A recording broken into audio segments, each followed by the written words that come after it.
Qui pourrait, à tes yeux, t'incarner au cinéma ? Quel pays t'a le plus marqué dans tes voyages ?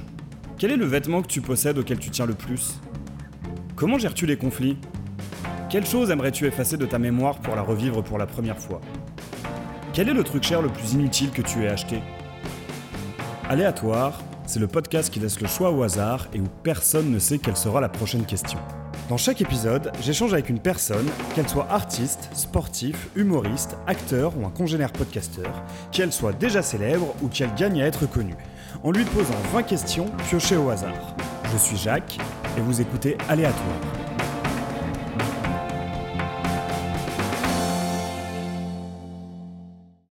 Et c'est parti. Bonjour à toutes et à tous, chers auditeurs et auditrices d'Aléatoire. Je suis très content de vous retrouver et je suis très content d'être en la compagnie de Jessie Daubert. Ouais. C'est bien ça, je prononce bien. Salut Jessie. Salut. Merci d'avoir accepté mon invitation Avec plaisir. Et de t'être déplacée jusqu'à Saint-Denis. Alors, Jessie, t'es avant tout illustrateur et graphic designer. Ouais. T'es la moitié du collectif, de Fortifem. Ouais. Je sais pas, c'est un collectif du duo Fortifem que tu composes avec Adrien, qui, je suis sûr, ne tardera pas à te rejoindre parmi les prestigieux invités d'Aléatoire. Donc, vous composez Fortifem depuis 2012. Et du coup, je me demandais comment t'es arrivé à l'illustration et au design, au graphisme avant Fortifem.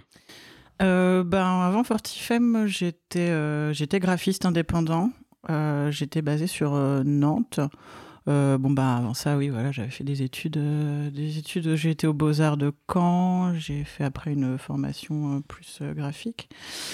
Et du coup, c'était vraiment, je m'orientais vraiment vers le graphisme. J'adorais l'illustration depuis un bout de temps. C'était vraiment mis en avant aussi quand j'étais aux Beaux-Arts. Il y avait pas mal de cours d'illustration. Je me disais ouais, c'est cool, mais en fait, je voyais pas trop comment j'allais pouvoir en faire une carrière, quoi. Donc graphisme.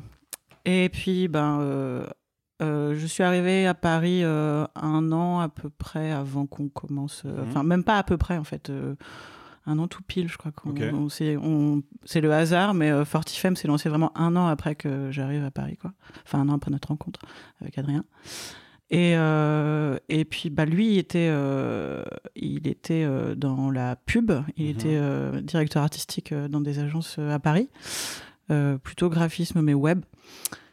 Et puis, en fait, au bout d'un moment, enfin très vite, lui, il faisait déjà l'illustration un peu à côté. Il a fait quelques affiches pour des concerts et tout, Okay. mais vraiment en passe-temps. Et moi aussi, je faisais un peu d'illustration, mais vraiment pour me faire plaisir. Et on s'est dit, en fait, c'est vrai qu'on aime bien ça tous les deux. Et on a un ami sérigraphe d'Adrien qui nous a pris un petit peu au dépourvu. Il a fait, ok, je vois que oui, vous faites un peu d'illustration comme ça. Je vois passer des trucs. Allez-y, faites une expo. Ok. On fait ok. Je crois qu'on va faire ça. Donc on a commencé à créer des choses à 4 mains pour l'expo qui était à Reims. Ok, ça a commencé par une exposition commune. Ouais, voilà. Donc à Reims, Olivier Tête de Mort, qui était un très bon ami d'Adrien, enfin un bon ami. Et puis en fait, ça nous a mis le pied à l'étrier. Des gens ont commencé à voir ça. Adrien avait pas mal d'amis aussi dans la musique. Ils ont fait c'est marrant, vous fassiez ça. On va vous commander. Ça a commencé par une pochette pour Coward sur Throatwinner. Et puis voilà, c'était lancé en fait assez rapidement. Je vais dire 1 an à peu près. Après qu'on fasse ça juste le soir, pendant que la journée on faisait nos métiers de graphistes respectifs, Adrien s'est dit on va tenter, je vais lâcher mon taf parce qu'on commence à avoir quand même beaucoup de demandes. Oui, et puis des soirées qui s'éternisaient un petit peu.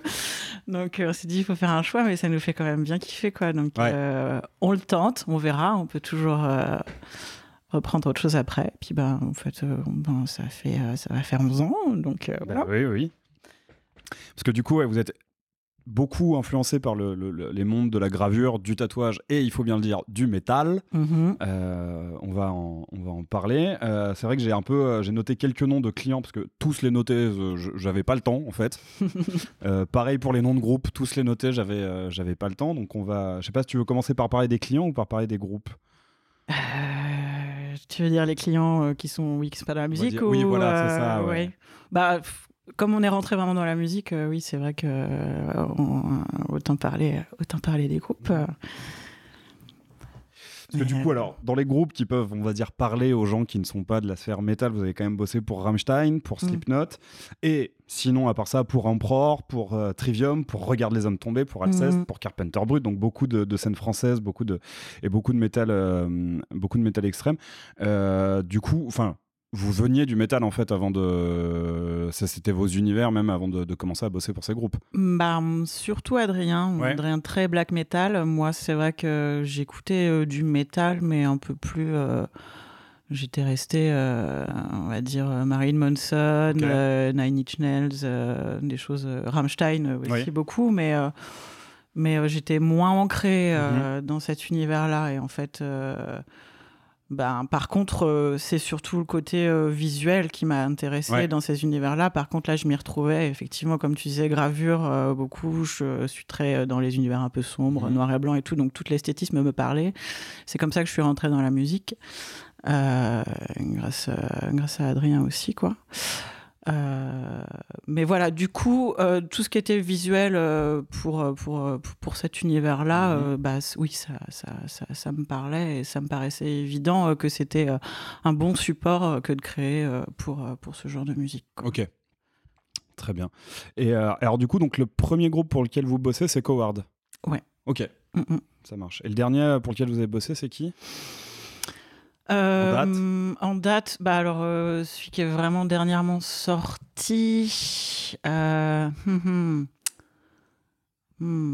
fait un petit moment qu'on n'a pas, parce que forcément les groupes ont eu un peu moins de possibilités de sortir des choses ou quoi, donc on a dû réviser 3-4 fois des affiches pour Igor parce que ces tournées étaient reportées 20 000 fois.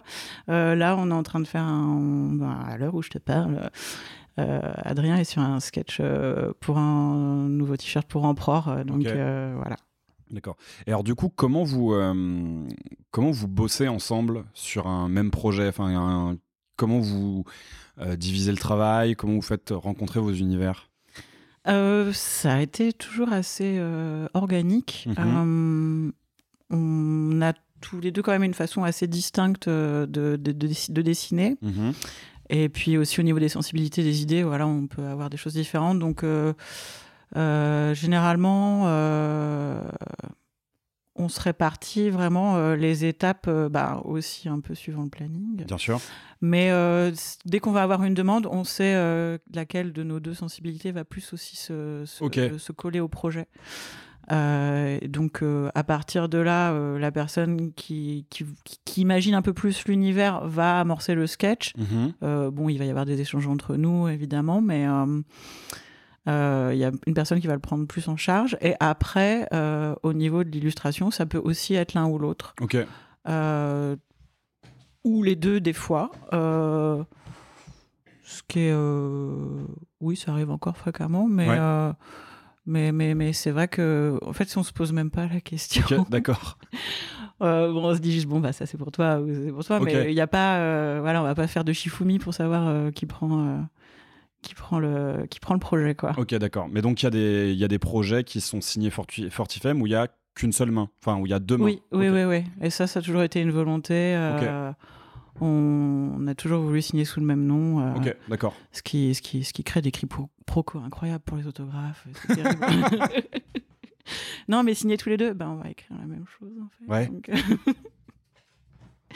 Je vois. Voilà. Mais alors du coup, la majorité, c'est des trucs où vous bossez, enfin où il y a vos quatre mains, ou des trucs où c'est juste deux mains. Non, il y a quand même, il y a forcément. On fait pas chacun de notre côté. Non. C'est crucial d'avoir des échanges, d'avoir des interventions. Mais c'est vrai que avant, c'était un peu plus simple quand on avait un petit peu moins de demandes. Là, c'est vrai que des fois, on se retrouve à devoir enchaîner pas mal, et du coup, c'est plus facile de prendre en charge aussi parce que Bon, après, pas forcément pour les groupes. Là, c'est quand même un peu plus souple. Mais Ouais. quand on a des projets avec des agences ou des boîtes d'édition et tout, il y a tellement de choses à prendre en compte qu'en fait, si on était tous les deux à avoir tous les briefs dans la tête et à avoir tout, Ok. toutes les choses auxquelles penser, ce serait un peu trop, quoi. On s'en mêlerait un petit peu, quoi. Ok, très bien. Et donc oui, effectivement, les groupes sont aussi des clients, mais ce que j'avais rangé dans clients, c'était, on va dire, les choses non musicales. Oui. Donc j'avais notamment retenu Ubisoft, HBO, ensuite un peu d'alcool et de spiritueux avec Baron Rothschild, Jäger et une marque de bière que j'ai oubliée, Affligem. C'est ça, du média avec Le Monde, ou aussi du textile avec Volcom et Dr Martens. Et alors, comment vous en êtes venu aussi à bosser pour ce genre de structure? C'est grâce... Alors, tu viens de m'apprendre que Adrien, à la base, était dans la pub. C'est via les contacts qu'il avait, ou c'est plutôt via le travail que vous avez fait pour des groupes qui a été remarqué et ensuite eux-mêmes sont venus vous démarcher? Au départ, forcément, effectivement, il y avait ces contacts qui jouaient, parce que c'est marrant, tu te mets à l'illustration, bah écoute, on a pensé à toi, voilà, les gens voyaient ce qu'ils faisaient, donc c'était facile de le contacter. Mais après, ça a été en fait pas mal de liens avec la musique aussi. Une des premières marques avec laquelle on a travaillé assez tôt, qui n'existe plus maintenant, mais c'est April 77, qui était une marque de vêtements. Qui était une marque de jeans, notamment. Ouais, ils étaient bien, ils faisaient des jeans vegan avant l'heure. La marque était vegan. En fait, ils avaient une petite poche à Mediator. Oui, voilà. J'en ai acheté quelques-uns. Et après, ils ont lancé d'autres marques après. Donc ça mais du coup, le créateur de cette marque était très branché métal. Donc voilà, il est tombé sur des choses qu'on faisait. Et il s'est dit, oui, ça peut correspondre avec la marque. Du coup, après... c'est comme ça aussi qu'on s'est retrouvé à travailler pour Doc Martens. Ils ont aussi des liens avec le Hellfest. Donc le métal, ça collait. Et puis après, il y a aussi... on a eu la chance d'avoir aussi un agent d'illustrateur parisien, agent 002, assez tôt, qui fait que... on faisait moins peur aux clients. Ok, ouais. On mettait notre portfolio avec les trucs les plus colorés, et du coup, c'est comme ça qu'on a bossé notamment pour Le Monde, et puis dans l'édition, et puis même Affligem, c'est venu par là, quoi. C'était une porte un peu plus familière, forcément, quoi. Très bien. Et alors la dernière chose que j'avais notée, parce que justement ça fait un peu le lien entre clients non musicaux et la musique, qui était Major Arcana, que vous avez fait en collaboration avec Red Bull. C'est ça, donc c'était une soirée au Trianon. Oui. Et alors je me souviens, vous étiez à la programmation, c'est ça? Enfin, vous étiez programmateur de la soirée. Oui. Ils nous ont donné un peu carte blanche. Il y avait un principe de base qui était alors déjà parce qu'ils avaient organisé dans le cadre du Red Bull Music Festival, ils n'avaient pas vraiment organisé de soirée métal, parce que c'était un milieu qu'ils ne connaissaient pas trop, donc ils voulaient solliciter des gens qui avaient bossé pour quelques groupes. Et du coup, le principe, c'était qu'il y ait 2 groupes, enfin à la base, ils voulaient même 3 groupes sur scène en même temps, qui fassent des choses dédiées pour la soirée au maximum. Et donc on a on connaissait quelques groupes qu'on pouvait contacter pour préparer le line-up, quoi. Donc on s'est vraiment occupé de démarcher chaque groupe pour leur expliquer le projet, trouver les bonnes combinaisons. Et après, on s'est occupé aussi de l'environnement graphique. Que derrière chaque groupe, il y avait aussi des illustrations qu'on a fait animer par un studio 3D. Et puis après, toute la com visuelle et tout, quoi. Mais c'est vrai qu'ils nous ont vraiment laissé énormément de liberté, tellement de liberté que en fait, les groupes... c'est super dur pour chaque groupe de trouver un moment pour répéter à deux groupes. Plus, oui, le planning, le lieu, quoi faire, etc. Que, en fait, personne, ni Red Bull, ni nous, on avait vraiment pu écouter ce qu'ils allaient faire avant qu'ils montent sur scène, quoi. Et ça n'avait pas l'air de gêner Red Bull, donc cool. Ah ouais, plutôt... Puis en plus de ça, il y a quand même une collaboration qui revient maintenant assez régulièrement suite à cet événement, qui est la collaboration entre Regarde les hommes tombés et Hangman's Chair. Alors du coup, j'imagine que c'est assez cool de se dire que tu es à l'origine de cette collaboration et de ce truc qui est aussi bien au Hellfest qu'au Roadburn. Oui, c'est incroyable. Alors après, on savait qu'il s'était mis, je crois, à répéter, je dirais 1 ou 2 semaines ensemble, intensément. Donc on savait qu'ils allaient préparer, surtout sachant l'exigence de chacun des deux groupes. On savait que... ça, Mais la façon dont ça a marché, la façon dont leur univers ont fusionné, c'était incroyable. Et on avait vraiment les étoiles dans les yeux quand on voyait ça. Et oui, ça fait plaisir de savoir que oui, il y a beaucoup de gens qui ont été réceptifs à ça et qu'ils peuvent... j'espère qu'un jour, ils le sortiront... en vinyle ou autre support. Ou en album live. Oui, voilà, ouais. Oui, je sais pas s'ils ont d'autres... s'ils ont prévu de le jouer ailleurs. Maintenant, ça fait quand même un petit moment, donc ils sont peut-être passés à autre chose. Mais, il me semble qu'ils l'ont rejoué cet été au Hellfest. C'était au Hellfest cet été. Je sais pas s'ils en ont fait une capta live. Mais bon, j'espère. On peut espérer. J'ai encore jamais eu la chance d'y assister, donc j'aimerais bien qu'ils... Il y avait le live d'Arte qui était resté assez longtemps cette soirée. C'est vrai. Mais bon, voilà. Maintenant, il faut attendre qu'ils le refassent. Tu sais si Red Bull a prévu d'autres choses dans le milieu du métal? Parce que moi, je suis beaucoup ce qu'ils font dans le milieu rap. J'ai notamment reçu, tu as peut-être vu Yerim Sar, qui est un des auteurs de rap-jeu. Mais c'est vrai que c'est un moment qu'on les a pas vus dans le métal, Red Bull. Tu sais s'ils ont prévu d'autres trucs? Et je crois qu'il n'y a pas eu d'édition du Red Bull Music Festival depuis celle-ci. Oui, c'est vrai, parce que c'était en 2019, c'est ça, Major Arcana, donc forcément, donc, ça explique. Ouais.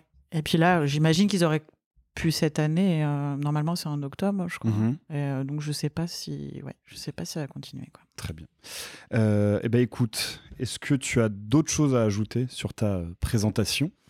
Écoute, je crois qu'on a fait un bon tour, donc on peut passer aux questions de la boîte. Alors, quand tu étais enfant, quelle chose pensais-tu être géniale dans le fait d'être adulte et en fait non? Waouh.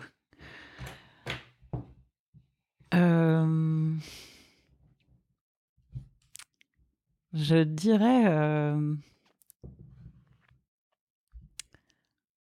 que je trouvais la segmentation des journées avec l'école. En plus, j'habitais souvent assez loin de l'école, donc j'avais beaucoup de transport avant. Et puis avoir tout son planning, des horaires, machin, assez contraignant.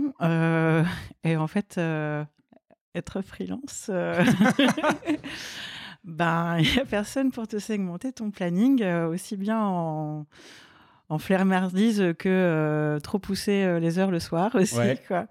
Et j'ai super du mal à organiser mon planning et à prendre du temps pour moi ou à commencer à des heures régulières et tout. Donc, c'est pas non plus... ça va, hein, c'est bien de choisir son planning, hein, mais c'est vrai que... c'est un peu tricky des fois. Ouais, en vrai, il y a un peu un côté traître dans le fait de disposer de son temps comme on le veut et de ne pas avoir l'école et les parents qui nous imposent. Oui. Je suis toujours à... j'aime bien procrastiner et j'aime bien travailler dans l'urgence. Bon, après, je faisais déjà enfant, les devoirs le soir à 2h du mat parce que je n'avais pas fait pour le lendemain, ça arrivait. Mais oui, du coup, des fois, je me dis, si j'avais eu un planning un petit peu plus organisé, peut-être que je ne serais pas à me faire une charrette d'une semaine. Voilà. Mais alors, j'ai l'impression... que dans toutes les personnes que j'ai pu recevoir dans Aléatoire, c'est quand même très commun aux personnes créatives, en fait. Toi qui, du coup, dois connaître pas mal de monde, aussi bien d'autres illustrateurs que des photographes, des réalisateurs, des musiciens, t'en connais beaucoup qui arrivent vraiment à s'organiser, à travailler en amont et à pas se faire de charrette? Non, pas trop, effectivement. En vrai. C'est sûr, mais cela brille par leur organisation. Mais oui, c'est vrai que je crois que c'est un problème inhérent au métier créatif. C'est ça. Hein. Oui. Alors, quel est le pire défaut à tes yeux et au contraire celui que tu pardonnes le plus facilement? Je crois que pour moi, le pire défaut, c'est le mensonge. Ouais, c'est quelque chose que j'aime pas du tout. Okay. Je saurais pas trop l'expliquer. Probablement parce que je mens très peu, j'imagine. Et celui qui me dérange pas. Alors, avant de passer à celui qui ne dérange pas, quand on dit le mensonge, c'est quand des gens te racontent des choses vraiment fausses ou quand ils ne disent pas certaines choses. Oui, alors, ouais, il y en a qui... pour moi, pas dire oui, et éviter de dire quelque chose, pour moi, c'est aussi une forme de mensonge. Mais bon, après, oui, non, les mythomanes, bon, c'est encore autre chose, quoi. Mais oui, non, je pense que c'est les deux, quoi. Okay, vraiment, je sais pas, je me dis que c'est tellement simple, en fait, de dire ce qu'on pense. Enfin, je pense que ça rejoint aussi un peu l'hypocrisie sur certains points, quoi. Ouais. Mais c'est vrai que juste, être sincère, c'est bien, quoi, en fait. Et alors, du coup, celui que tu pardonnes le plus facilement? Je sais pas si c'est un défaut, les tourderies ou les gens qui zappent des trucs, voilà, ou les gens qui sont en retard, je m'en fiche en fait. Okay. Quoi. À part si, je sais pas, c'est un chirurgien sur la table d'opération, c'est peut-être un peu dommage. Quoi, oui, mais, effectivement. Mais oui, voilà.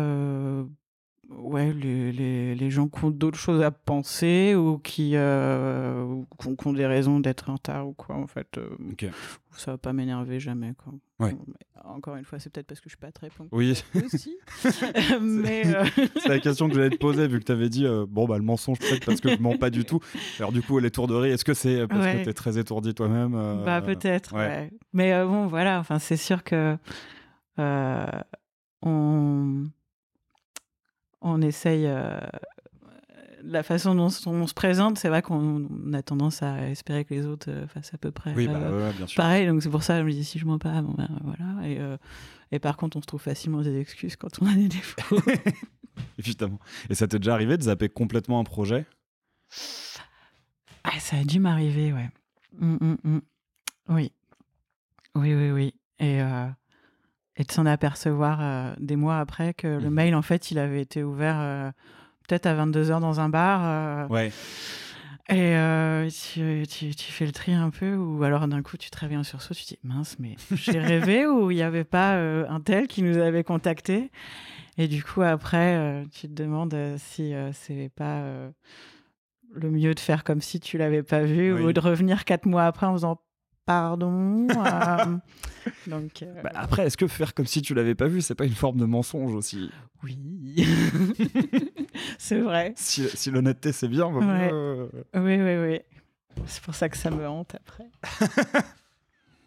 Alors, y a-t-il une chose que les gens trouvent étrange à propos de toi?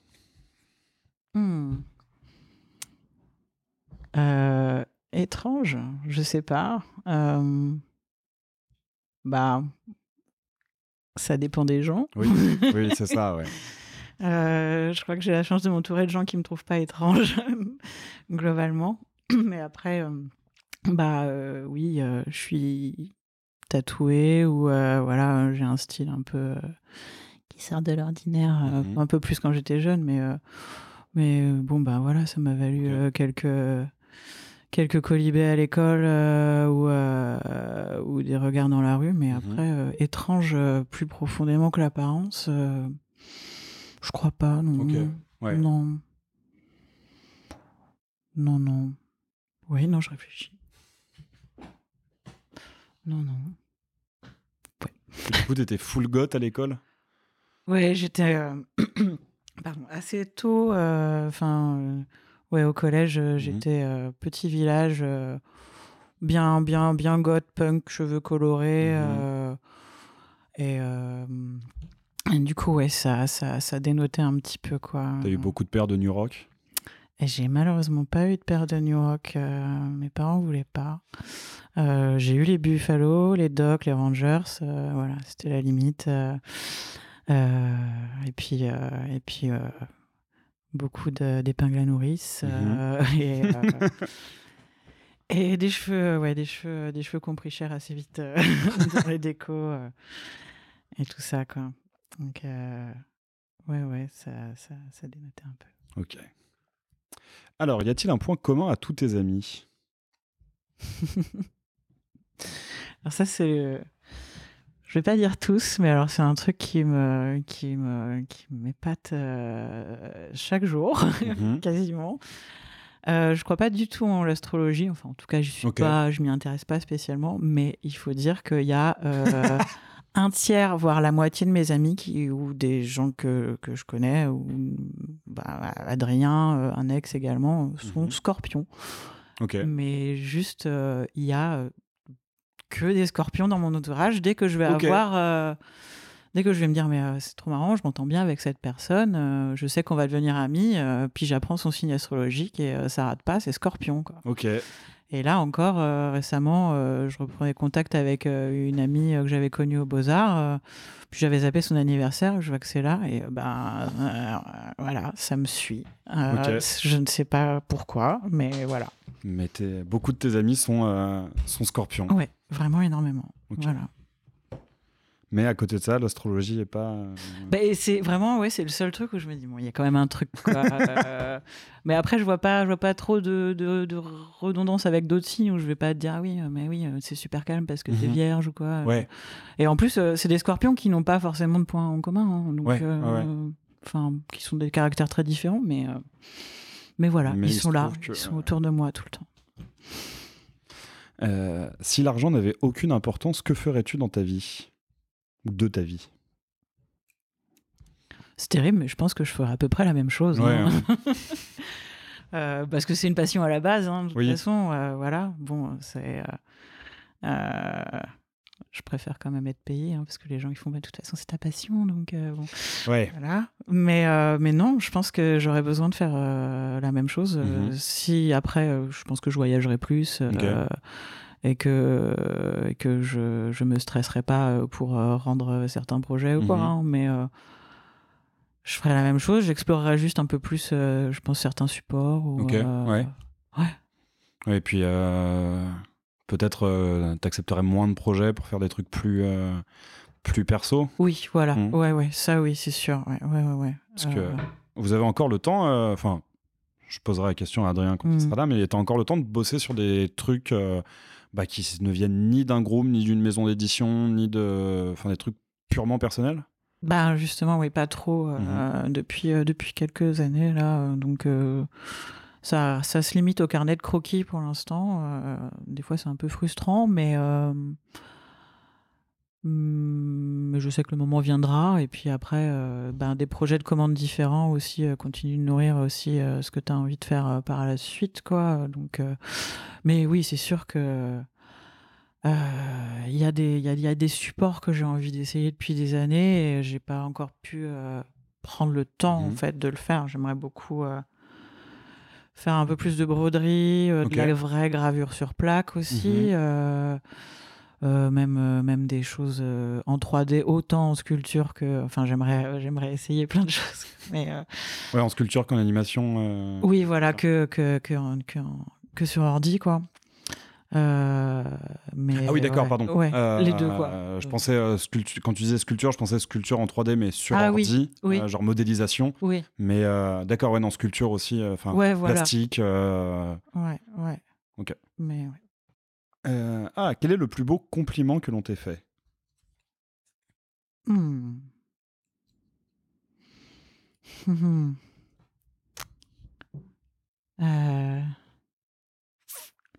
C'est compliqué parce que j'accepte super mal les compliments. Je les minimise tout le temps ou je vais faire mais non. Donc en fait, je les retiens pas vraiment, je les balaye tout de suite.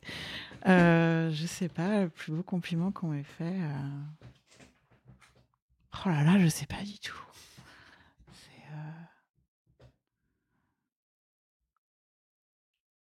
Non, c'est plus ceux qui me font le plus plaisir, c'est quand super superficiel, mais quand des gens bien sapés me disent que je suis bien sapée. Ok. Je dis quand je trouve qu'ils sont lookés et que ouais, j'aime bien ce que tu penses. C'est parce que ça me fait plaisir parce que c'est un truc où je sais que des fois j'essaye de faire des efforts dessus. Donc quand c'est remarqué, ça me fait plaisir. Mais après, on me fait des compliments sur mon travail, forcément. Mais ça, par contre, je suis genre... ça va. Mais alors, du coup, recevoir des compliments sur la façon dont tu es habillé par des personnes que tu considères bien habillées, il y a un petit côté reconnaissance par les pairs. Est-ce que justement dans l'illustration, tu as aussi eu des compliments par des pairs ou des gens qui étaient là depuis avant toi, qui t'ont marqué? Bien vu, oui. Non, c'est vrai que oui, il y a quelques compliments d'illustrateurs qui restent, oui, effectivement. Et des fois, tu y penses, tu fais bon, ça a quand même parlé à des gens qu'on admire. Oui, ça fait plaisir. Ça encourage, mais ouais, c'est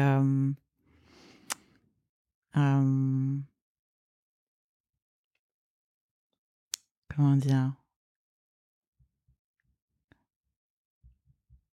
le degré d'exigence qu'on a.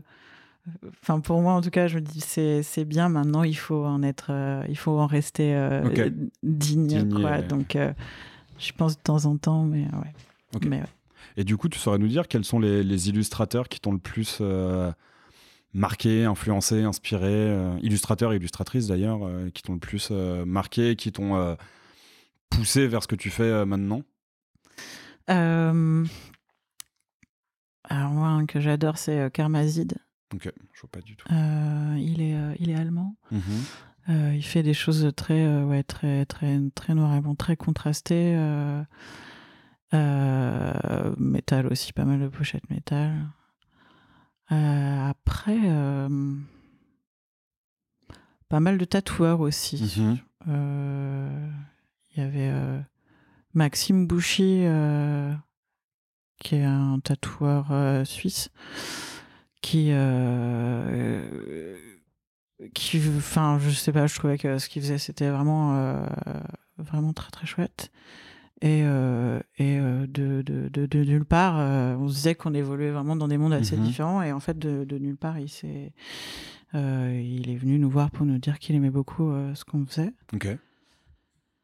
Et après, dans les illustrateurs que j'aime vraiment beaucoup, c'est dommage parce qu'il y en a beaucoup qui se sont arrêtés. Et je suis très nulle en nom. Mais c'est plus les potes maintenant que je suis vraiment énormément, quoi. Que j'admire beaucoup, tous ceux qui sont vraiment entre le tatou et l'illus. Je pense à Nicolas Combe, Sin Pighead, Paul Mgalai, que tu connais peut-être. À peine. Evelon aussi. C'est vraiment plus ça qui me nourrit en ce moment. Okay. Comment on peut suivre l'évolution des gens et comment c'est inspirant qu'ils arrivent à se renouveler, à évoluer et tout. C'est vraiment un truc qui me porte bien, quoi. Si tu ne devais garder qu'un seul sens, donc entre le toucher, la vue, l'odorat, l'ouïe et le goût, lequel serait-ce ?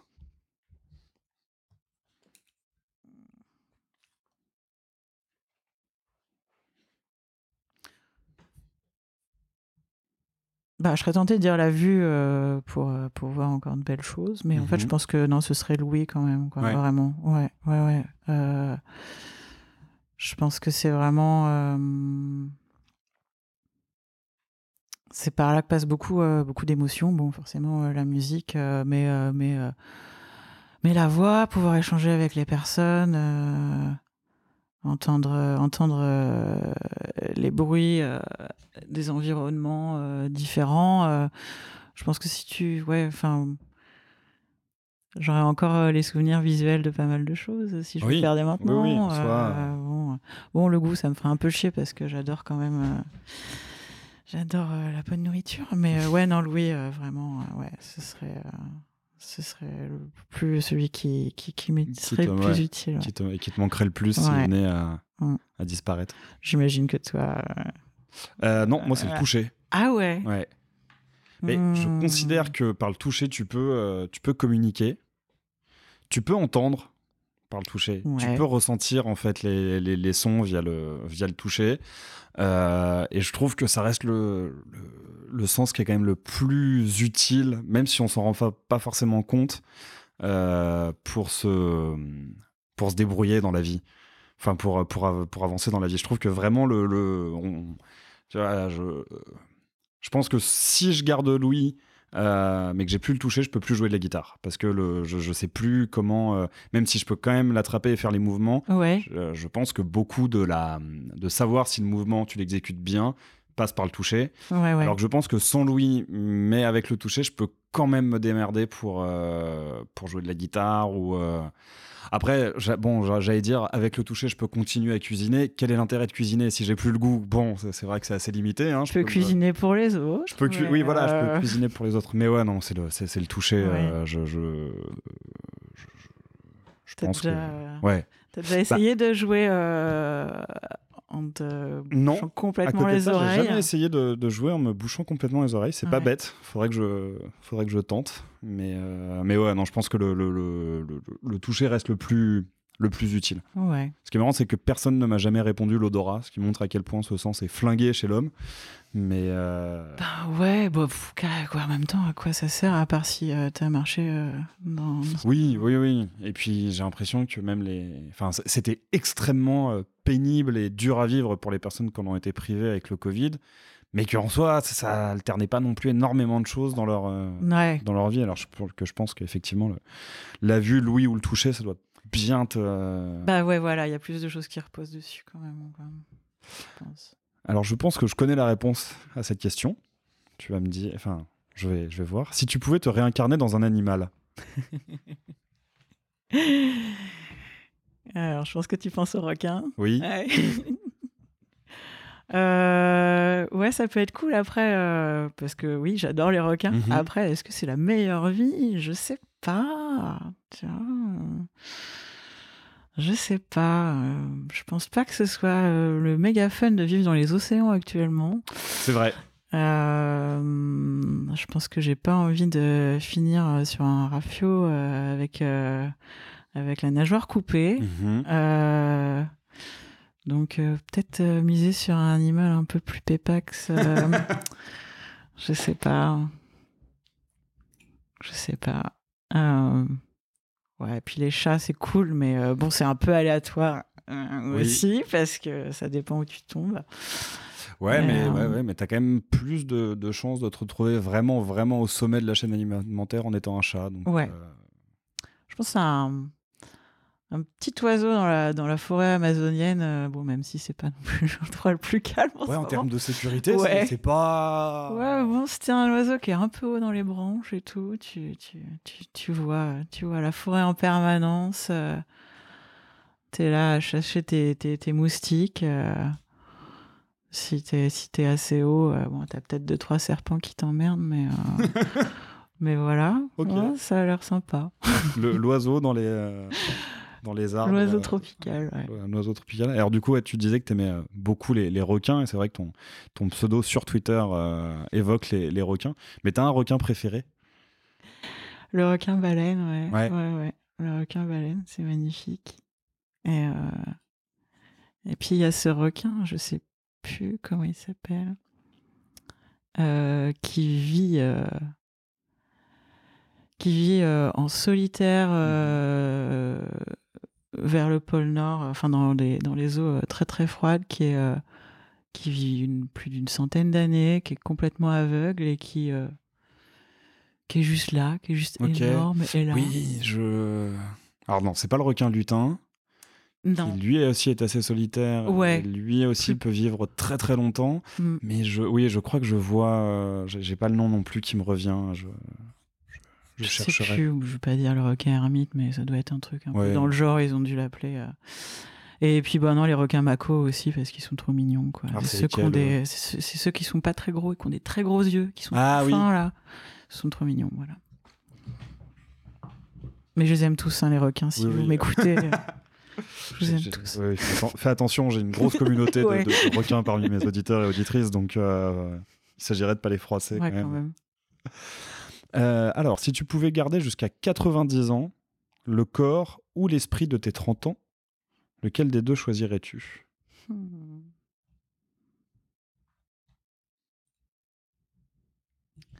Bah, je dirais l'esprit, quand même, parce que bon...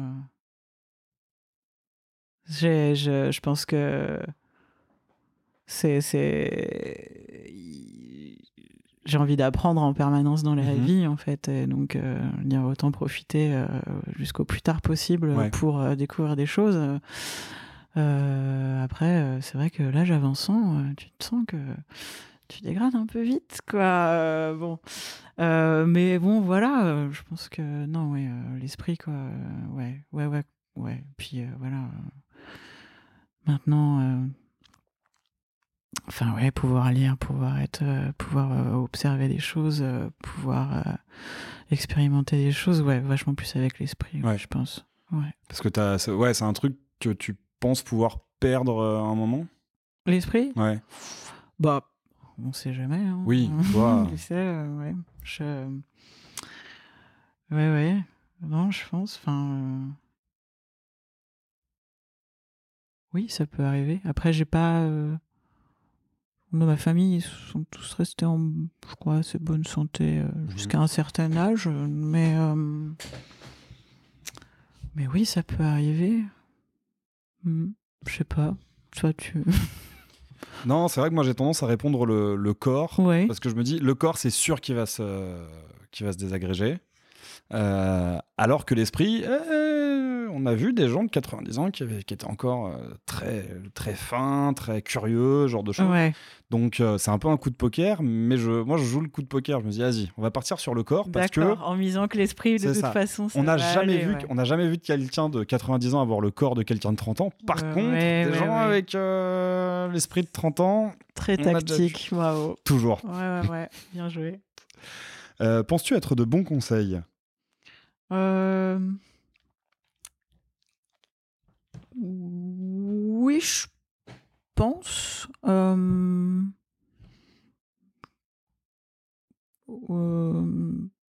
pense que je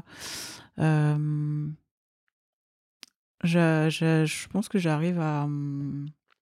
Enfin, pour moi, être pas de bons conseils, c'est peut-être trop miser sur son expérience personnelle en pensant pas aux expériences de la personne à qui tu vas donner un conseil, et donc lui dire non, fais pas ça parce que pour moi ça s'est super mal passé, ou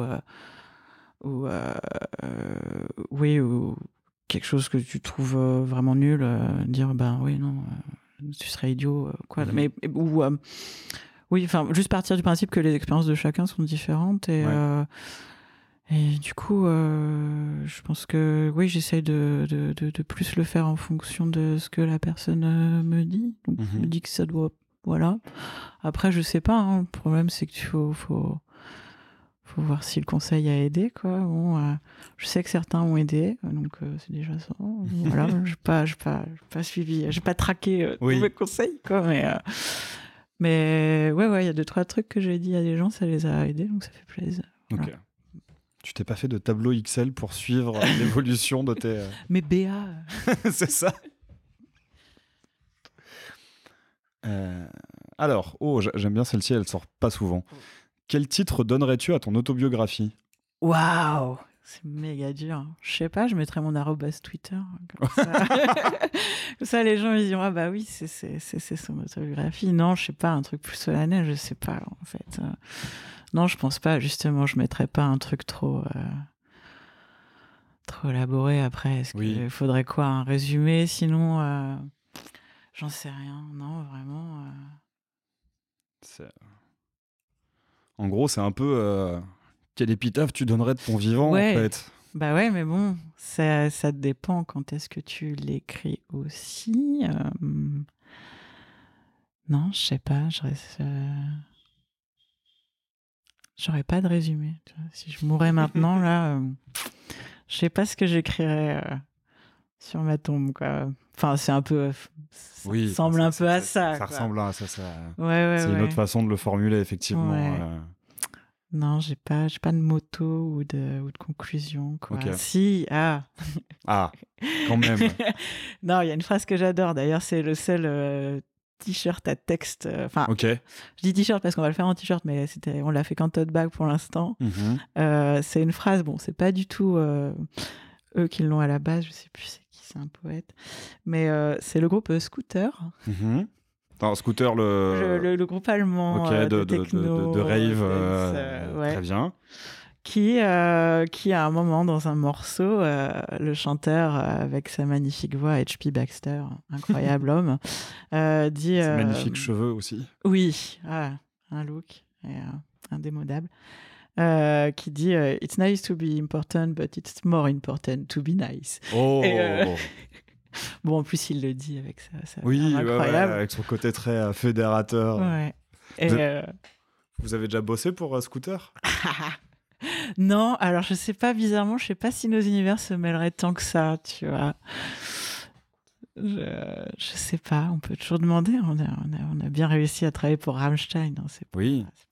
Puis il a eu un membre de Venom comme guitariste de session. Hein, sérieux? donc, ouais. Je savais pas. Je l'ai appris grâce à la vidéo de Maxwell sur Venom. Ah, incroyable. Je crois que le guitariste fondateur de Venom a ensuite été guitariste live de Scooter. Donc, mais non. Peut-être qu'il serait... Waouh, si ça se trouve, oui, je sais pas. Après, c'est un homme très mystérieux, on connaît assez peu de choses de sa vie, hein, au leader de Scooter. Peut-être qu'il est passionné de métal aussi. Et c'est un Allemand. Donc oui, en même temps. Les chances ouais, sont des chances. Oui. plus élevées que s'il était... Ouais. Mais ok, bah ouais, c'est bien ça. It's nice to be important, but it's more important to be nice. Ouais. Très bien. Et, voilà, on s'est dit, allez, on le sort en merch pour nous et on se dit, il n'y a personne qui va lancer notre blague à la con. Puis en fait, non, je crois que ça me fait plaisir. Oui. Okay. Les gens s'y retrouvent un peu. Et donc, va bientôt y avoir le t-shirt. Ouais. Est-ce que tu as une phobie?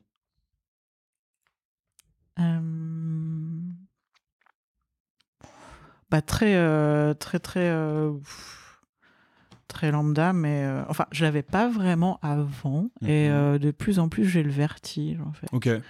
Alors, je sais pas, je vais pas demander, est-ce que avec l'âge, les gens ont plus un truc qui augmente, comme ça, en phobie, mais ouais, de plus en plus. Alors, je sais pas aussi, peut-être si tu focalises sur un truc, en fait, ça va s'amplifier, ou je sais pas, mais des escaliers, ça peut me faire trembler les jambes de plus en plus. Avion, zéro problème. Mais si je suis au bord de la mer, une falaise, je vais rester à 4 mètres du bord. Genre, vraiment pas serein par rapport à ça, quoi. Ce qui est un peu... Enfin, j'aimerais bien lutter contre ça, quoi, mais en fait, je sais pas trop comment faire. Du coup, j'ai prévu que je vais essayer de me faire un saut en parachute bientôt. Ok. Mais j'ai l'impression que c'est pas pareil. C'est pas lié au vertige, hein, parce que pareil, je souffre pas mal de vertige. Dans le sens que pareil, la falaise, faut soit que je me tienne assez loin, soit parce que j'ai aussi l'appel du vide en fait quand je suis au bord de la falaise qui est très... Mais par contre, j'ai aucun problème avec l'avion et je crois que c'est commun à toutes les personnes qui ont le vertige en fait. Ce qui crée le vertige, c'est le fait d'être lié au sol, en fait. Donc, enfin, je t'invite à faire du saut à parachute si t'as envie d'en faire, mais je suis pas sûr que ça aide avec le vertige. Non, même si ça m'aide pas, j'ai envie de le faire. Mais c'est vrai que je pense pas que ce serait plus... Du saut à l'élastique, du deltaplane, déjà, ça... Moi, je dirais les espèces de ponts suspendus aussi. Où t'as juste les 2 cordes de chaque côté. Bon, après ça, faut le tenter. Mais oui, avant, j'ai fait un peu d'escalade en montagne et tout, quoi. Et aucun souci. Et puis en fait, crescendo... Je sais pas. Toi, ça a toujours été ou Bah ouais, moi ça a toujours été là. Et alors c'est marrant, j'ai découvert l'escalade il y a 4-5 ans maintenant. J'en fais pas très régulièrement, je dois en faire 2 à 3 fois dans l'année. Et pour le coup, l'escalade m'a un peu aidé à calmer ça. Mais après, je fais du bloc, quoi. J'ai jamais fait de grosses voies, j'ai jamais été harnaché. Je fais que des trucs où je monte à 6 mètres maximum. Mais t'en fais en extérieur aussi, quoi. Ah non, juste vraiment je fais que en salle. D'accord. J'ai encore jamais fait en extérieur. Ok. Ouais, c'est peut-être là aussi où tu peux voir si ça t'apporte quelque chose. Ouais. Sûrement, ouais. Bonne. Faudrait que je tente du coup l'escalade en extérieur. Alors, comment gères-tu les conflits? Mal. Ok. Ouais, je les évite au max en fait, quoi. Et du coup, je pense que je les évite tellement que si j'en arrive au conflit, je vais être pas du tout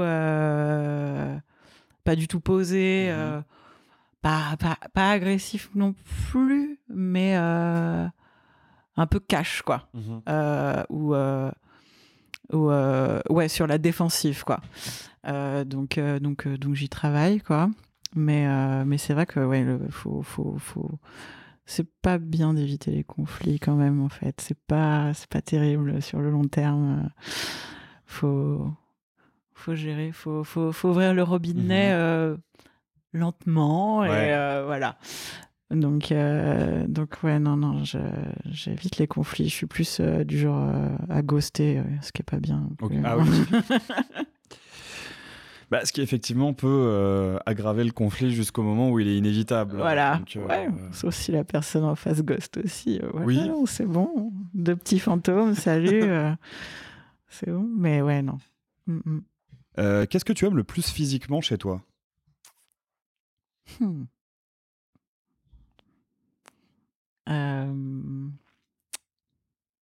Pas facile.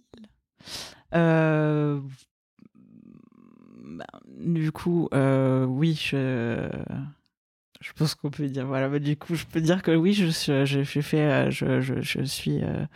suis une personne transgenre, transmasque, non binaire, on va dire, mais j'ai eu besoin d'entamer une transition médicale, donc prise de testostérone. Donc, il y avait un corps avec lequel j'étais pas spécialement à l'aise avant. Et puis maintenant, il y a un corps que j'apprends à apprécier et à m'approprier aussi. Donc, il y a des choses que je suis contente d'avoir maintenant, mais bon, par exemple, j'ai fait une mammectomie, donc je me suis fait enlever la poitrine. Et je suis trop content, en fait. Voilà. Mais du coup, c'est moi, c'est comme ça que je me reconnais. Mais c'est aussi parce que c'est d'avoir ce plaisir d'avoir le corps qui me convient intérieurement. Donc c'est un mélange de oui, je trouve ça beau, mais c'est aussi une fierté d'avoir réussi à passer ce pas, d'avoir été jusqu'à l'opération et de savoir que voilà, c'était comme ça que je serais bien. Donc ça pourrait être mon torse. Ok. Après, je dirais mon cou aussi, mais ouais, mon cou parce que j'aime beaucoup les tatouages qu'il y a dessus. Ouais, non, voilà. C'est une bonne, c'est une très bonne raison d'aimer une partie. Si t'as fait des beaux tatouages et que tu les aimes, c'est aussi pour bien. ça. C'est bien, ils sont mis en valeur, ça fait de la pub pour les tatoueurs, ça me fait plaisir. Alors, de quoi es-tu le plus fier? Fortifem, voilà. Oui, il n'y a pas à hésiter, en fait. Juste, ça fait 10 ans. On arrive toujours à en vivre. On a dû pas mal se serrer les coudes avec Adrien pour que ça puisse durer et pour que ça puisse évoluer. En fait, j'aurais jamais imaginé. Enfin, je dessine depuis que je suis gamin, mais jamais j'aurais imaginé que pendant 10 ans, et on continue de compter, j'espère longtemps, j'aurais jamais imaginé que je pourrais, juste, ok, qu'est-ce que tu fais de tes journées? Je dessine. C'est waouh, quoi. Enfin, voilà, c'est incroyable, quoi. Genre. Et puis, tous les gens qu'on a rencontrés par rapport à ça, toutes les expériences que ça nous a offert, c'est juste, oui, enfin, ça a été, ça a changé ma vie à 100%, et c'est vraiment, enfin, c'est juste trop chouette, quoi. Genre, ok. Vous avez fait quelque chose pour les 10 ans? Non. Non, on était en plein dans un... Attends, c'était l'an dernier. Oui, non, on a sorti là... Enfin, il est sorti en octobre chez Hachette un tarot sur le métal. Et on était complètement sous l'eau à ce moment-là. Okay. En fait, on était dans des délais vraiment infernaux. Moi, je déménageais en plus en même temps. Okay. C'était pas possible. On fera, écoute, on pourra peut-être faire les 15 ans. Oui, espérons. Et oui, c'est vrai que je t'ai pas posé cette question en introduction, mais depuis quel âge tu dessines? À quel âge tu as commencé à dessiner? Je crois vraiment assez tôt. Je pourrais pas te dire vraiment, mais je sais que en fait mes parents ont très vite remarqué que je dessinais. Ok. Et ils m'ont mis vraiment, merci. Ils m'ont mis des cours d'aquarelle à 7 ans. En fait, ça m'a vraiment, ça m'a pu lâcher après, quoi. Enfin, ils ont vraiment eu cette envie d'encourager, quoi, et voilà, après c'était parti, quoi. C'était vraiment ça a été très vite mon moyen d'expression. Oui, puis j'ai pas arrêté, quoi. Alors, je pense que cette question, on y a déjà répondu, parce que c'est sais-tu bien mentir et le fais-tu souvent? Donc le fais-tu souvent, on y a répondu. Et sais-tu bien mentir? Ouais. En plus, je sais pas très bien mentir, parce que je sais que je fais un truc qui me déplaît. Je pense que j'ai déjà menti. Bien sûr. Mais c'est trop grillé tout de suite, en plus. Ouais. Non. C'était la dernière fois que j'ai menti, c'était vraiment ridicule. Ok. Alors, est-ce que tu as des règles de conduite que tu appliques à ta vie? Des règles de conduite. Pas vraiment. Ouais, non. Ne pas mentir. C'est une règle de conduite. Ouais. Non, pas implicitement, quoi. Je suis un peu dur avec moi-même. Donc j'imagine qu'il y a des règles de conduite, mais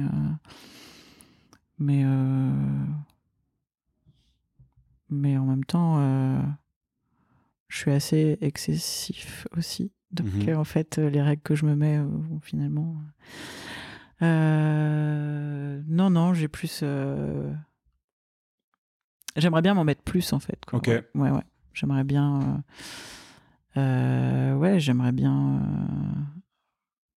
je sais pas, les trucs classiques, faire un peu plus de sport, manger sainement, machin et tout. Mais non, après, juste... non, les règles...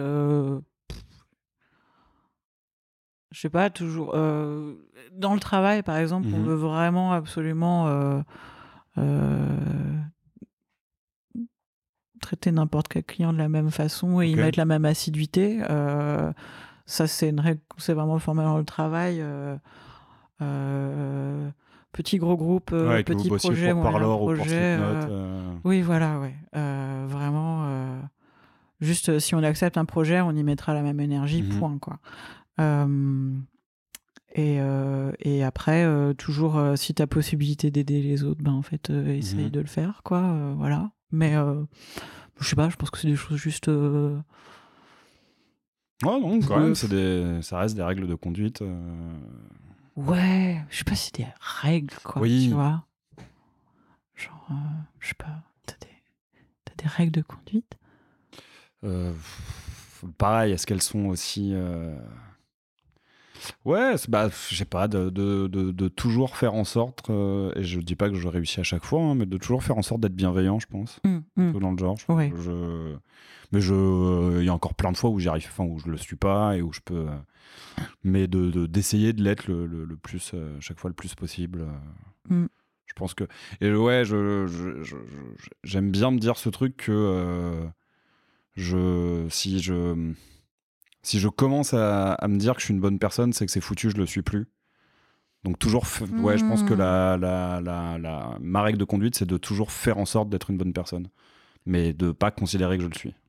Oui. Je pense que c'est... Ouais. Mais sinon, non, j'ai pas de... Ouais. Bah c'est après, ouais, enfin, genre, oui. Vouloir diffuser le mieux. Bon, Ouais, je voilà, pense que, c'est ça. ouais, bien sûr. Ouais, mais en même temps, si c'est des règles, enfin, ça, c'est limite, enfin, c'est pas inconscient, mais c'est, enfin, imagine si t'as vraiment besoin de te dire, ma règle conduite, c'est que je vais être comme ça veut dire que t'es une mauvaise personne. Peut-être aussi, ouais. Parce que dans règle, pour moi, il y a le côté de se forcer, ouais. Forcer un peu. Ouais, non. Donc bon, oui, après, il y a des situations où effectivement, ça te demande peut-être un effort d'être bienveillant, mais en même temps, c'est pas non plus genre ah non, j'aimerais être détestable, tu vois, je sais pas. Non, et puis peut-être pareil sur Aléatoire, je me fixe comme règle de pas inviter des gens avec qui j'aurais pas envie de discuter, en fait. Même si ça peut me rapporter des auditeurs et des auditrices et que ça peut me rapporter de la visibilité, si j'ai pas envie d'avoir une discussion avec cette personne, non. Bah mince, alors j'allais te proposer Marceau pour... Oui, bah non, en fait, par exemple. Ouais, je pense qu'il y a ça aussi, de pas... Ouais. Pas filer le micro à des gens avec qui je suis... Enfin, avec des gens avec qui je suis pas d'accord, si, évidemment, mais avec qui enfin, si je considère que les idées sont dangereuses pour la vie d'autres personnes, bah non, tout simplement. Oui, en fait. pas filer de tribune, ouais, c'est ça. Oui, bah après, enfin, nous, c'est... Enfin, voilà, c'est pareil. Et même, tu vois, c'est aussi parce que je pense que je ne serais pas capable de les affronter, en fait. Que j'aurais dû... Je n'aurais... Même si c'est mon truc, même si c'est mon espace, je n'arriverai pas à les couper, à leur dire tu dis de la merde, ce genre de choses. Donc voilà, je préfère... Tu t'es déjà retrouvé à devoir... Non, mais je sais. Oui, je sais comment je suis à ce niveau-là et j'aurais pas... Enfin, j'y arriverai pas. Enfin, ou alors je serais très maladroit ou je serais très... Je pense qu'il y aurait En plus, j'ai une réaction à la violence qui a un peu tendance à me paralyser et à m'affaiblir, en fait. Et je pense que j'aurais pas la force nécessaire pour prendre le dessus, en fait. Ça reste un affrontement, et donc prendre le dessus sur la personne en face de moi. Donc voilà, mais ça m'est encore jamais arrivé, même dans les propositions, qu'on me dise tu pourrais interviewer telle personne, et je suis ça m'est encore... j'ai encore jamais eu l'occasion, mais je sais que ça n'arrivera pas et que... Oui. Parce que... c'est une autre mécanique aussi. Ouais, c'est ça. Vraiment, je suis pas... Je suis là pour faire de la conversation, quoi, pas du débat. Oui, donc, voilà. Et il y a des gens qui le... Enfin, non, malheureusement, il n'y a pas grand monde qui le fait très bien. Il n'y a pas grand monde qui le fait, et pas grand monde qui le fait très bien. Donc peut-être que si je prends du courage et ce genre de choses, je lancerai un nouveau programme là-dessus. Mais... Oui. C'est pas tout de suite. Mais ouais, tenter d'être une bonne personne, c'est... Est-ce que tu demandes facilement de l'aide ? Non. Voilà. Non, j'apprends, c'est un truc que j'essaie d'apprendre, effectivement. Est-ce que... Je sais pas. séance de psy. Oui, ça fait souvent, ça y est. Ouais, oui, je suis enfant unique. Mes parents étaient pas hyper présents. J'étais un peu, j'avais pas beaucoup d'amis et tout. Donc en fait, bon, il y en a qui auraient sûrement réagi différemment, mais moi je me suis dit, en fait, du coup, voilà, je me débrouille tout seul. Et j'ai pris le pli en fait. Et du coup, plus tu prends le pli, plus c'est difficile de sortir de cette mécanique et de dire coucou, est-ce que tu pourrais m'aider donc je le fais pas assez. Et je dis vraiment assez parce que je pense que c'est vraiment quelque chose d'important en fait dans les liens humains que de demander de l'aide. C'est pas une marque de pas savoir se débrouiller tout seul justement. Quoi. C'est comme ça aussi qu'on crée des liens et c'est comme ça qu'on sait que l'autre personne peut également compter sur toi par la suite. Je suis ok pour donner, pourtant je donne volontiers de l'aide, mais c'est vrai que solliciter en fait, c'est encore un truc que j'essaye d'apprendre quoi. Ouais. Et même avec Adrien, qui est étant ton partner in crime depuis 11 ans, peut-être que c'est plus facile, non ? Oui. Ouais, de ce côté-là, ouais, bien sûr. Non, oui, avec Adrien, évidemment. Enfin, ouais, mais justement, oui, du coup, ça me sert aussi, justement, de voir le lien de confiance et enfin ce lien énorme qu'on a entre, c'est vrai que ça m'aide aussi du coup à voir que ça peut être simple juste avec d'autres gens, mais c'est vrai que ouais. As-tu déjà fait un rêve dont tu te rappelles des années plus tard ? Ouais, parce que je me souviens assez bien de mes rêves.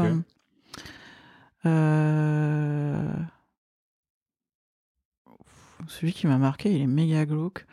Vas-y. Enfin, si tu te sens de le raconter, moi. Oui. Non, ça va, il est pas. Mais non, mais c'est genre vraiment, c'est le premier dont je me souviens. Et je devais avoir 7-8 ans. Et j'ai vraiment encore les images dans ma tête et je me dis waouh, des fois on ne sait pas ce qui peut te rester, même un rêve ça peut rester quoi. C'était juste parce que dans la maison où j'étais, j'habitais au premier étage, enfin au rez-de-chaussée, mes parents en haut. Et donc je rêvais que j'allais les voir et que eux ils sortaient de leur chambre et qu'ils avaient tous les deux leurs têtes coupées. Voilà. Ah ouais. Et ce qui a 7-8 ans doit être assez perturbant quand même. Ouais. Tu te souviens du film que tu avais vu avant de te coucher ou Non, mais après, mes parents, ils me laissaient regarder Canal+. Donc, j'ai vu pas mal de films d'horreur assez tôt aussi. Donc, en fait, ce rêve me choquait pas trop, mais c'est juste... Enfin, je sais pas après comment j'ai réagi au moment, mais je sais qu'assez vite, c'était juste... c'est bizarre quand même de rêver de ça et de s'en souvenir, quoi. Et donc, du coup, ouais, je m'en souviens encore maintenant, quoi. Genre, je sais pas, un jour, je devrais faire un dessin de ça. Ah bah. Ça serait super intéressant comme travail. Oui, voilà. Genre, non, je sais pas. Ouais, non, en fait, genre, je devrais le dessiner. Peut-être que comme ça, je l'oublierai. Ouais. Puis d'en faire un t-shirt pour Fortifem. Je suis sûr que tes parents seraient ravis de. Écoute, c'est très glauque, mais ça me plaît presque. Tu le fais sérigraphier par Paul. Oh là là. Je l'aime bien celle-ci, elle sort rarement aussi. Si tu devais reprendre des études, lesquelles seraient-ce ? Beaucoup. Ouais. Je suis pas allée à la fac et plus ça va, plus je me dis mais en fait j'aurais pu apprendre vraiment plein de choses. Bon voilà, après ce que j'ai appris ça m'a au final ça me sert pas mal, c'est cool, mais j'aimerais bien avoir j'adore les cours théoriques et si j'avais le temps, je reprendrais clairement des études, quoi. Après, sur quel sujet ? Est-ce que je reviendrais à l'histoire de l'art ou l'histoire au sens global ? C'est des trucs qui m'intéressent beaucoup. Je suis assez passionnée par le Japon. Tout ce qui est soit cinéma ou littérature japonaise. Je sais que il y a quelques écoles à Paris qui ont des cours spécialisés là-dessus. Ça me botte très grave. Mais après, en fait, tu me dis, tu vas pendant 6 mois, 1 an, suivre des cours de biologie sans qu'il y ait réellement d'enjeu derrière. Parce que du coup, si tu reprends tes études, à moins que tu veuilles faire une reconversion, tu peux aussi juste profiter de ça. Ouais, j'irai avec grand plaisir, quoi, en fait. Mais ouais, vraiment... Ouais. Tout ce qui est cours, conférences, j'adore ça, quoi. Ouais. Je sais pas si tu as déjà essayé, mais il y a une année où j'ai été inscrit au cours du soir de l'école du Louvre en histoire de l'art. Ah ouais. Et c'est vachement bien. Ouais. Ça vaut vraiment le coup. Et ça couvrait... Alors, le problème, c'est que j'ai été inscrit une année. En fait, ce qui s'est passé, c'est que ma première année post-bac a été une catastrophe, vu que j'ai voulu faire du droit, comme beaucoup de gens qui ne savent pas ce qu'ils veulent faire après le bac. Ça s'est pas bien passé. Donc, je me suis orienté vers l'histoire de l'art, médiation culturelle. J'ai passé le concours de l'école du Louvre. Je ne l'ai pas eu. Mais je me suis dit, je vais tenter la médiation culturelle et au pire, je retenterai le concours de l'école du Louvre.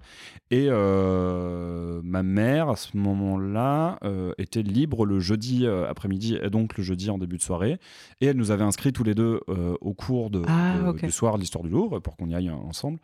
Et donc j'ai pu aller, je crois, aux 6 premiers parce que mon année scolaire commençait genre mi-octobre, un truc dans le genre.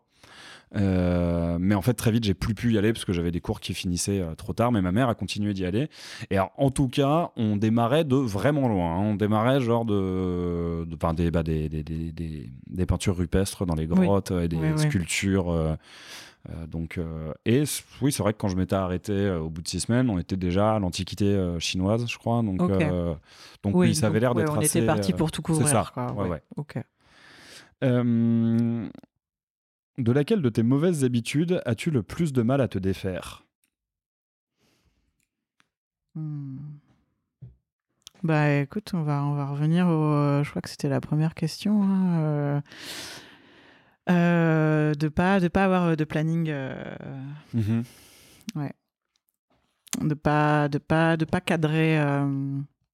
De pas trop cadrer ma vie. Pas avoir d'heures de sommeil régulières, d'heures de repas ou quoi. En fait, du coup, c'est juste que c'est super chiant parce que j'arrive pas à faire autant de choses que je voudrais, du coup, parce que ma journée, elle est un petit peu diluée. Il y a des petits chaînons manquants de temps en temps, des heures qui se perdent, tu sais pas où. Et souvent, j'ai envie de faire 2-3 activités en plus et du coup ça se décale et tu les fais pas, quoi. Ou d'un coup il y a un pote qui te dit tiens, tu veux faire ça, et tu te rends compte que en fait t'as tellement eu des petites journées où c'était pas assez cadré, en fait je vais pas pouvoir venir parce que parce que j'ai pas, voilà, c'est complètement de ma faute, mais j'ai pas le temps, voilà. Et c'est bon, après je crois comme tu dis, les créatifs travaillent dans l'urgence et tout, enfin je pense que ça c'est aussi un problème que beaucoup de gens ont, et puis on perd énormément, enfin moi je perds énormément de temps sur internet, quoi. Et c'est vraiment un truc il faut sur Instagram, sur YouTube, sur Twitter. Ouais, surtout, je vais penser à un truc tout de suite, je vais le regarder. Bon, alors des fois c'est des trucs intéressants et j'apprends des choses et c'est cool, mais en attendant, ça fait une demi-heure. Et voilà, quoi. Et puis faut pas regarder le temps que tu as passé sur ton téléphone en fin de semaine, parce que sinon tu fais OK, quand même, c'est beaucoup. Alors j'ai jamais regardé ça, mais je pense que ce serait un peu ce serait un peu déprimant.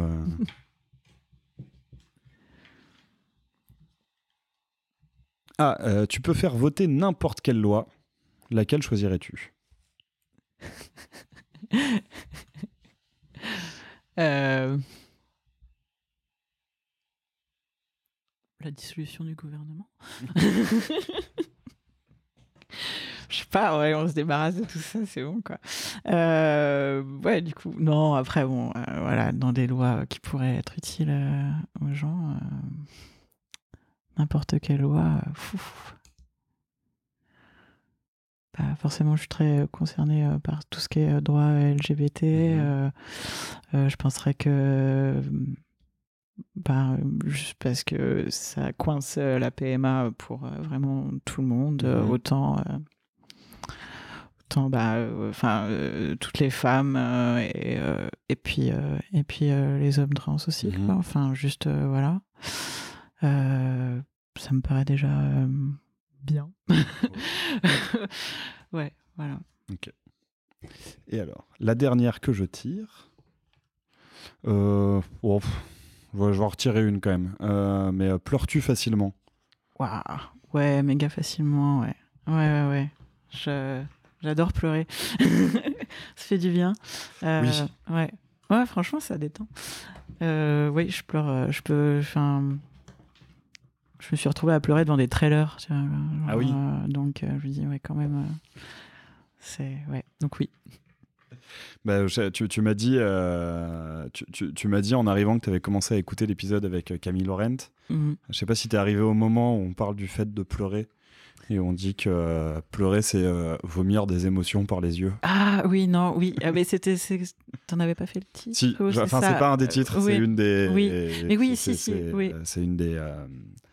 C'est une des punchlines. Voilà, exactement. Des contenus. Des contenus que j'utilise pour la promotion. Bah ouais. Tu peux pleurer pour des choses super belles, quoi. C'est trop bien. Ouais. C'est assez chouette de. Est-ce que tu as des trucs aussi que qui sont un peu tes déclencheurs pour pleurer, que tu te gardes au cas où tu sens que tu as envie de pleurer? Plus, je sais que oui, si je vais écouter tel morceau, en fait, je vais pleurer. Donc, en fait, si tu appuies sur play, tu sais que voilà. Je me les garde pas comme ça dans un coin, mais je me dis avant, en fait, t'as envie d'écouter ça, mais tu sais ce qui va se passer si t'écoutes ça. Donc, si t'y vas, voilà, tu sais. Très bien. Et du coup, la dernière, tu peux organiser la soirée de tes rêves. À quoi ressemblerait-elle? La soirée de mes rêves. Mais c'était Major Arcana, la soirée. Bonne réponse. Ça, de dire, je l'ai déjà organisé. Major Arcana. Voilà. Question suivante. Non, parce que c'était tellement fou. Enfin, je veux dire, je pense pas revivre un truc pareil, même si je m'y attendais pas. Enfin, surtout, c'était vraiment la soirée de ma rêve parce qu'il y aurait tellement eu de façons que ça se passe mal ou pas bien, pas super ou bien, pas, voilà, décevant, ou voilà. Tellement de personnes concernées, tous les groupes étaient contents, tout le monde était content. Super.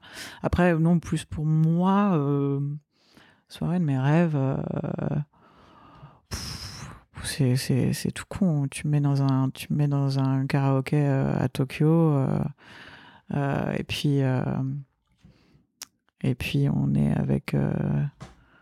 avec tous les potes que j'aime et puis on finit dans un izakaya ouvert. C'est quoi un izakaya? Les izakayas, c'est les restos où c'est un peu genre ça te sert des tapas, on va dire. Tu peux commander plein de petits trucs que tu partages et souvent c'est un peu tradi. Tu t'assois par terre, c'est très convivial, t'as des très grandes tables, les bières sont pas chères et c'est ouvert toute la nuit, quoi. Donc, au final, c'est une soirée que j'avais fait avec Alceste quand on s'était croisés au Japon. Enfin, il s'avérait qu'on avait pris nos billets et en fait, il jouait à Tokyo ce soir-là. Et en fait, ils jouaient avec Viemo. C'est un groupe japonais, Violent Magic Orchestra, qui sont passés plusieurs fois. Ouais, et il n'y a pas Mondkopf dans le. Il a fait un projet avec eux. Oui, oui, tout à fait. Il y avait un truc avec Mondkopf, Ouais. Et donc c'était eux qui faisaient un peu, du coup forcément, ils sont japonais, ils faisaient leur guide un peu Oui, bien sûr. dans Tokyo, et ils voulaient absolument les traîner dans un karaoké. Et bon, il y avait pas mal de membres d'ASS qui étaient plutôt réticents, mais au final on a passé un super moment, moi j'étais trop content, et on a fini dans un izakaya avec des gens complètement mortsous qui dormaient à côté, et nous on était juste là, passer un super moment, quoi. Et ouais, c'est simple, passer des moments avec ses potes la nuit, à faire Tokyo, des trucs, ouais, voilà. Attends, mais du coup t'as déjà vécu les 2 soirées de tes rêves. Mais c'est vrai, quoi, balèze, j'ai plus rien à faire, en fait. C'est... Mais bon, faut les revivre. Ils et elles sont pas nombreux et nombreuses, les invités aléatoires qui savent exactement ce qu'ils veulent faire. Bah après, c'est peut-être aussi qu'ils ont peut-être des choses plus démesurées, C'est ça. Ou des choses vraiment impossibles à réaliser, je sais pas. Bah David, c'était assez incroyable comme soirée, son truc. Bah écoute, c'était la dernière que je tirais, mais maintenant tu peux en tirer à ton tour. Oh, intéressant. Quel est l'objet le plus ancien que tu possèdes ? Alors, le plus ancien dans le sens le plus vieux, c'est mon perfecto, qui date de 75, qui m'a été offert par le meilleur ami de mon père. Quoique, là on est chez moi, on est dans mon salon, et tu le vois peut-être, la table basse est composée par deux boîtes de l'armée suédoise, donc 2 boîtes de transport de matériel médical qu'on avait trouvé avec mon père au Puce de Saint-Ouen il y a quelques années. Et j'ai aucune idée en fait de quand est-ce qu'elles datent. Donc se trouve, elles sont plus anciennes, ça se trouve elles le sont pas. Ouais. C'est dur à dater. C'est ça en plus, c'est que ce truc, tu me dis c'était pendant la Seconde Guerre mondiale, ou c'était dans les années 90, ok, oui. je te crois. Oui. Mais donc celui que je sais pour sûr, c'est mon perfecto. J'ai peut-être quelques vieux livres qui appartenaient à mes parents, qui sont à mes parents, qui doivent être vieux peut-être, mais ouais, le perfecto, c'est vraiment le plus... Oui, et puis où l'ancienneté est significative aussi, il n'y a pas que c'est accompagné d'autres choses, quoi. Donc ouais, c'est mon perfecto, et celui que j'ai depuis le plus longtemps, j'en ai parlé il y a pas longtemps, c'est un jouet que j'ai depuis que j'ai... Ah bah non, en fait, en vrai, celui que j'ai depuis longtemps, parce que ça... C'est pas la première fois que j'en parle au micro d'Aléatoire, de ce jouet crocodile, mais je viens de réaliser que c'est pas du tout ça, c'est mon Plume. C'est mon doudou, qui est Plume, l'ours polaire, que j'ai depuis... je crois que c'est quasiment depuis la naissance que je l'ai, en fait. Donc, et alors, alors, ce qui est drôle, c'est que j'en ai 2. Oui. Et en fait, je dors toujours avec. Je l'ai toujours dans mon pieu. C'est une anecdote que je trouve assez mignonne. C'est que j'en ai 2, mais j'en ai 2 depuis, je sais pas, depuis que j'ai 23 ou 24 ans, un truc dans le genre. Parce qu'à l'époque, j'habitais encore chez mes parents. Et à un moment, en fait, je rentre dans la chambre, dans le bureau de ma mère, et je vois qu'il y a Plume sur le canapé du bureau de ma mère. Je me dis, c'est bizarre. J'étais dans ma chambre là, et je l'ai vu. Il était là. Je dis à ma mère, mais c'est quoi le truc ? Elle me dit, ouais, en fait, il y en avait 2 parce que. Alors déjà, quand ma petite sœur a été toute petite, on avait perdu son doudou, et ça a été catastrophe. C'est une catastrophe, ça a été horrible. Et en plus de ça, ça lui permettait d'alterner quand elle les lavait. Bien vu. Et donc, je sais pas lequel des 2 j'ai depuis le plus longtemps.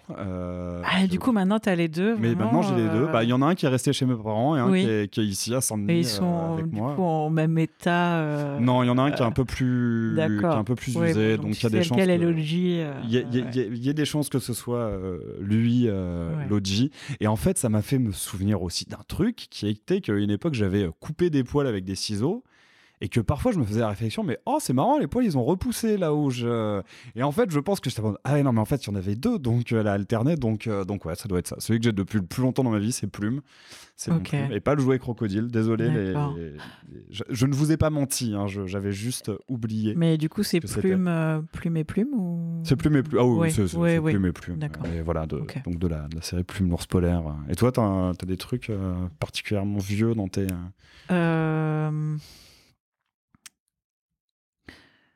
Le plus vieux, je pense que c'est un livre qu'on m'a offert il y a pas très longtemps, qui est une belle édition de l'Enfer de Dante, illustrée par Gustave Doré. Ok. Et j'ai plus la date en tête, mais oui, il est début 19e. Ah ouais. Donc, enfin, début 19e, non, début 20e. Oui, pardon. Mais début, oui, les années 1900. Et, ouais. Ok. Donc, bon, ouais, je pense pas que j'ai plus. Je suis pas très collectionneur, en fait. Enfin, je sais que si c'était un truc vieux, ce serait forcément un livre. Mais ouais, okay. C'est sûr. Je sais pas, ça va peut-être. Le vêtement que tu possèdes et auquel tu tiens le plus, est-ce que du coup. Oui, si, c'est le perfecto. Oui, bon. Je pense que c'est ce perfecto. Et puis non, est-ce que j'y tiens vraiment le plus? C'est mes t-shirts The Devil's Blood, quoi. Mais je les porte comme n'importe quels autres. Il y en a qui ont des trous que je continue de porter. Ça doit me donner une sale dégaine, mais oui, ici on peut dire que j'y tiens parce que non pas que j'y ai pris soin, mais je continue de les porter alors qu'ils sont bien abîmés. Mais oui, sinon ça reste le perfecto. Oui. Je tiens le plus. Toi, t'en as qui sont, surtout si t'aimes qu'on te dise que t'es bien habillé, enfin, que t'es stylé. Il y a pas si, il y a une veste que j'avais achetée au Japon justement dans une friperie. Elle suivra le même chemin que tes t-shirts, c'est-à-dire elle pourra s'abîmer. Je sais que je la porterai toujours. Ok. Même quand elle sera bon. Après, il y a des broderies dessus et tout, donc ça va vraiment commencer à être un peu moche, mais je m'en fiche. Non, voilà. Je sais que c'est important. Je sais pas si tu l'as déjà eu du coup. J'imagine une chanson un peu honteuse que tu aimes écouter. Non, je crois que j'ai jamais eu à répondre à celle-ci. Alors, c'est compliqué parce que toi et moi, on le sait en venant du métal et notamment en venant du métal extrême. Il y a des trucs problématiques. Des choses un peu compliquées. C'est ça. Et en fait, les choses que j'ai vraiment honte d'écouter, je n'en parle pas. Parce que c'est des gens dont je ne veux pas faire la promotion. Ah non, mais là, c'est pas un peu honteux. Voilà. C'est genre, on n'a pas envie de faire de la pub. Quoi. C'est exactement ça. Et c'est des trucs où je culpabilise de les écouter. Quand ça m'arrive de les écouter, même si c'est des trucs que je télécharge illégalement pour que le moindre centime ne leur revienne, ça reste des trucs que je culpabilise d'écouter. Ouais. Et à côté de ça, j'avoue que j'en suis un peu revenu de ce truc, le plaisir coupable. Je suis en mode, mais il n'y a pas à être coupable d'avoir un plaisir. Genre, moi, mon plaisir coupable, c'est les Spice Girls. Il n'y a pas à être coupable d'écouter les Spice Girls. Non. Tant que. Et à côté de ça, il y a un autre revers de la médaille qui m'énerve, c'est les gens qui font leurs intéressants en disant « Ah oui, mon artiste préféré, c'est un truc un peu random des années 2000 ou des années 90 ou un peu kitsch ou un peu cheap. » Pour être en mode, mais regardez, je suis à la fois ultra éclectique, j'écoute des trucs très pointus, en même temps, mon artiste préféré, c'est un truc ultra mainstream. Tu fais l'intéressant, arrête. Ah ouais, c'est vraiment le reverse intéressant, quoi. Mais si, allez, il y a une chose, j'ai eu un plaisir coupable, dont j'ai déjà parlé à la radio, sur Radio Campus Paris, sur une émission qui était sur les plaisirs coupables. Ok. C'est la chanson Raphaël de Carla Bruni. Oh, ah oui, ok, ouais, bien. Et qui en plus parle de Raphaël Enthoven, donc il y a vraiment un double effet Kiss Pool sur le côté absolu de cette chanson. Il y a du bagage. Donc voilà, mon plaisir coupable, c'est Raphaël de Carla Bruni. Je sais pas pourquoi j'aime autant. C'est les textes, la mélodie. Du coup, j'invite les gens à cette relation incroyable entre Carla et Raphaël. C'est ça, ouais. J'invite les gens à aller écouter cette émission courte qui avait été faite par mon ami Maureen Lepers sur Radio Campus Paris, qui s'appelait la Itzal, où j'en parle. Mais j'aime bien la mélodie. En vrai, j'aime bien le premier album de Carla Bruni. Je trouve qu'il y a une ambiance qui est assez qui est plutôt chouette, c'est plutôt bien produit. Et c'est vrai que j'aime bien la folk un peu cocon, en règle générale, un peu douce, avec des voix limite chuchotées. Alors évidemment, elle n'est pas du tout au niveau de tout ce qui pourrait être Sibylle Beyer ou Karen Dalton, hein. Je suis absolument pas en train de les comparer, ou même Lassa Del Sella, qui sont des artistes que pour le coup j'écoute sans honte et que je revendique, mais et je pense qu'il y a aussi le côté dans Raphaël de Carla Bruni, tu sens que pour elle, elle chante une chanson de cul ultime. Elle chante un truc qui est à la limite du graveleux pour elle, alors qu'en fait, c'est quand même... C'est tout mignon, quoi. J'avais utilisé l'expression cocon concon pour décrire ce morceau. Donc voilà, c'est Raphaël de Carla Bruni, c'est mon plaisir coupable. Ouais, ça coche bien toutes les cases. Ça coche exactement toutes les cases. C'est vraiment le plaisir honteux, je suis d'accord. Parce que toi aussi, t'en as des plaisirs honteux en musique ? Non, parce qu'en fait, j'assume. Enfin, justement, c'est là où, oui, il n'y a pas ce côté où, quand tu l'écoutes, tu sais aussi pourquoi, en fait, ça te fait chier de penser, Carla Bruni maintenant et tout. Enfin, en fait, bon, ouais. Genre, bien beaucoup de bagages. Non, j'ai pas. J'en ai pas un aussi qui répond autant à la demande. Ouais. Tu vois. Mais par contre, non, c'est pas honteux du tout. C'est juste, j'adore écouter de la K-pop. Voilà. Je sais que, en fait, c'est juste des machines de guerre faites juste pour voilà. Oui, si ça marche, en fait, oui, c'est prévu pour. Hein, c'est une industrie assez. Voilà. En terrible. plus, en plus, c'est impitoyable avec les groupes qui y participent. Les gens sont juste pas payés et exploités. C'est dégueulasse, quoi. Mais c'est j'accepte de le consommer parce que ça marche. Mélodiquement, ça marche et ça m'accompagne dans des moments de la journée. Voilà, quoi. Plus précis, j'aurais pas, franchement. Je pense que des fois, je me refais spontanément des chansons de l'été de TF1, tu vois. Mais pour genre, je sais pas, tu vois, les à l'année ou les trucs comme ça, les West, tu sais, vraiment. Pas du tout. Les trucs qui sont arrivés après la Lambada, qui étaient promus sur TF1 pour un été, machin, accompagné d'une danse, tu vois, truc de notre enfance. Des fois, je les écoute juste parce que ça me rappelle quand c'était ce moment-là, quoi, tu vois. Mais bon, voilà, ça s'arrête là, quoi. Je vois. Très bien. Eh bien, écoute, Jessie, merci encore d'avoir accepté mon invitation, d'être venue pour ton temps et tes réponses. Et comme je t'avais dit, il y a la dernière question qui revient à chaque fois, qui est 2 personnes que tu aimerais entendre dans Aléatoire, une avec qui tu peux me mettre en relation et une inaccessible. Ok, oui. Alors, bon, donc on a dit, voilà, pas... mais ça me ferait bien marrer, et je pense que ce serait intéressant de faire une émission avec Franck de Carpenter Brut. Ok. Parce que je pense qu'il serait assez imprévisible par rapport aux questions. Ok. Ce serait très drôle.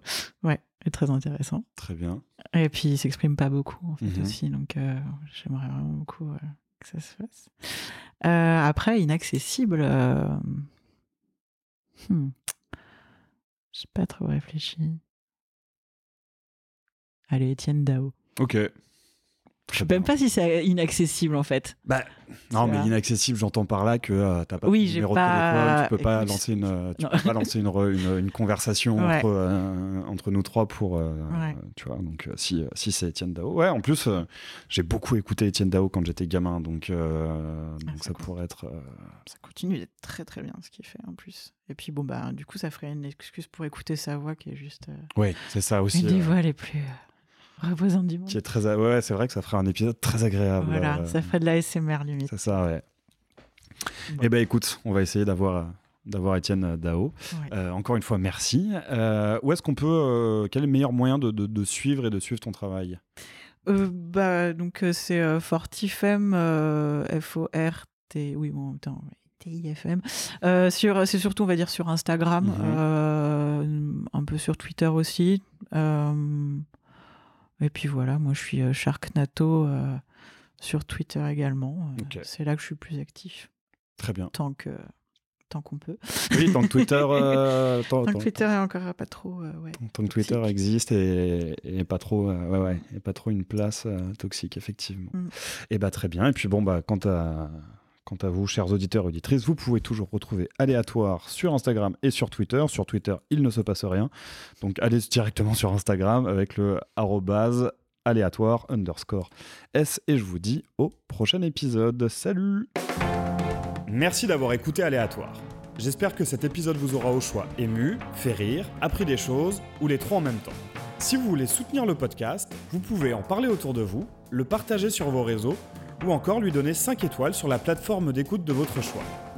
À très vite pour une nouvelle rencontre et laissez-vous surprendre.